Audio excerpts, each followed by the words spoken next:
मस्त वृत्तियों को एकाग्र करते हुए अपने मन मंदिर में विराजमान हजूर सतगुरु दीनदयाल दाता जी को अपनी श्रद्धा व भक्ति के पुष्प अर्पित करते हुए प्रेम सहित बोलो जयकारा। बोल मेरे श्री गुरु महाराज की जय। गुरुमुखो, आज हम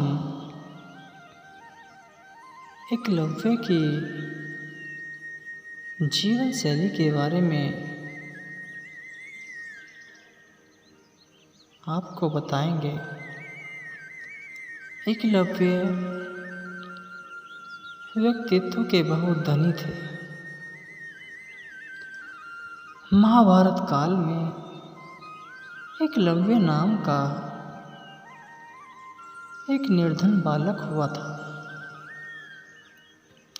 जो इतने अभाव में रहता था कि एक दिन अपनी माँ से दूध मांगने पर उसे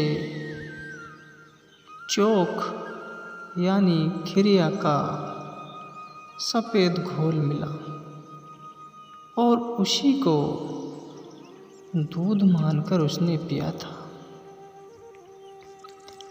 वह बालक धनुर्विद्या के प्रति गहरी रुचि रखता था।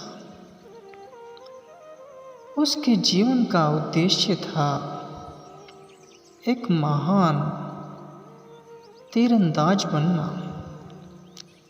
इस उद्देश्य की पूर्ति के लिए उसने महान आचार्य से धनुर्विद्या की शिक्षा लेने का अपना लक्ष्य बना लिया और वह गुरु द्रोणाचार्य के आश्रम में पहुंचा। लेकिन उन्होंने शिक्षा देने से इनकार कर दिया, क्योंकि वह शूद्र नीची जाति का पुत्र था। यह जानकर एकलव्य बहुत निराश हुआ, बल्कि उसने अपना आत्मबल बढ़ाया और अपनी गहरी सोच के अनुकूल दुनिया का महान धनुर्धारी बनने का मन में दृढ़ संकल्प करके वह जंगल में चला गया। उसने मिट्टी से द्रोणाचार्य की मूर्ति बनाई, उन्हें अपना गुरु मानकर प्रणाम किया और फिर धनुर्विद्या के अभ्यास में एकाग्र मन से जुट गया। सभी बाधाओं को पार करते हुए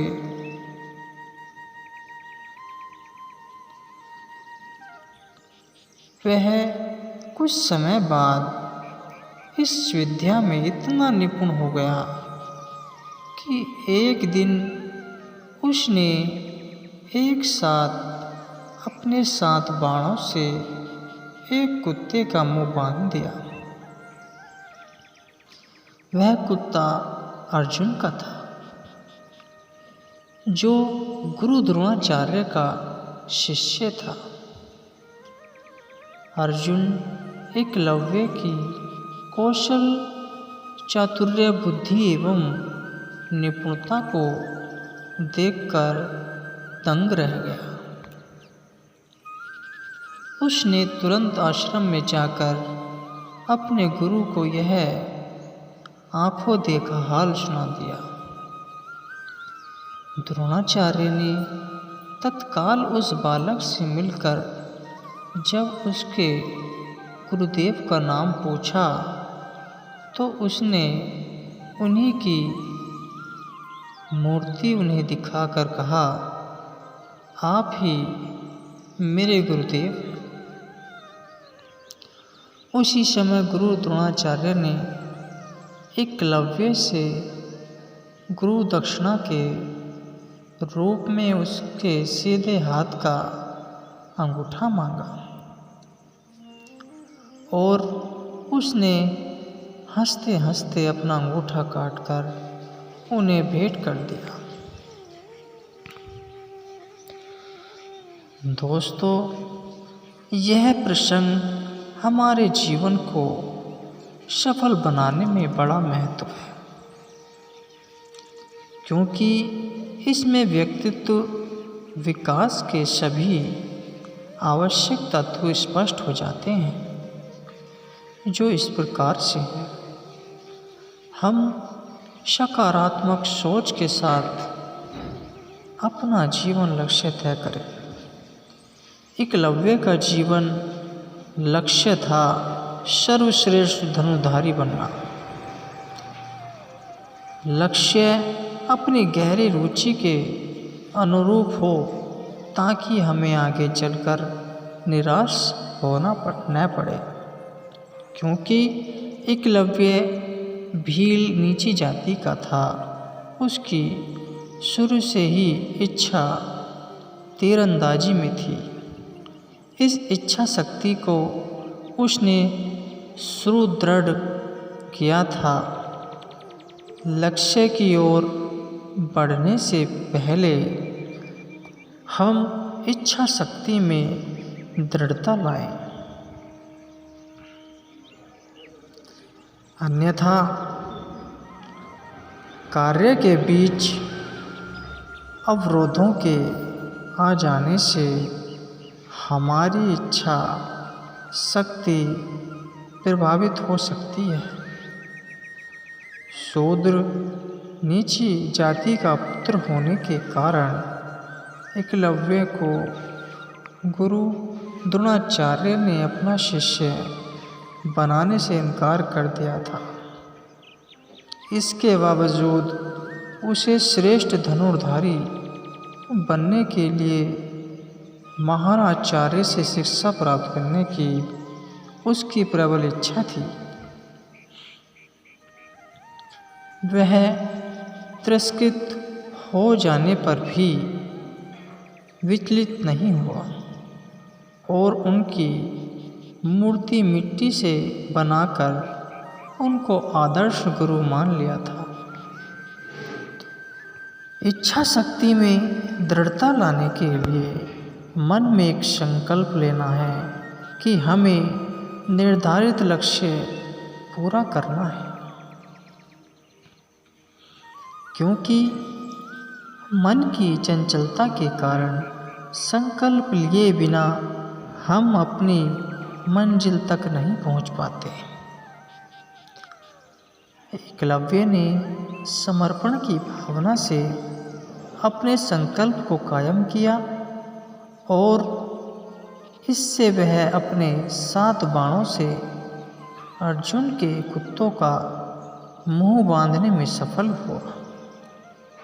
हम हीनता की भावना कभी मन में न लाएं। एकलव्य ने अपने सहज उत्साह और आत्मविश्वास के बल पर अकेले ही संघर्ष करने का दृढ़ निश्चय किया था और अकेला जंगल में रहकर धनुर्विद्या के अभ्यास में लगा रहा।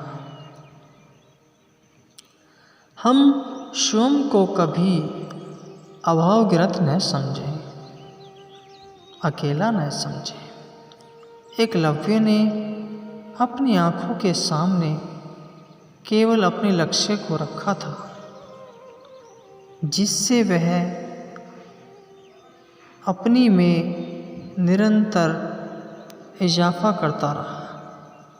इससे वह स्वयं को अकेला नहीं समझता और संघर्ष में लगा रहता था। हम अपने जीवन को व्यवस्थित रखें, लक्ष्य को पूरा करने में संयम, धैर्य और अनुसंधान की ज़रूरत होती है। एकलव्य को तो अनुशासन के पालन में अपने सीधे हाथ का अंगूठा गुरु द्रोणाचार्य के चरणों में भेंट करना पड़ा था। लक्ष्य की ओर बढ़ जाने पर हम संघर्ष से प्रेम करें और नैतिक मूल्यों का सम्मान करते हुए अपने कार्यों में लगन के साथ लगे रहें।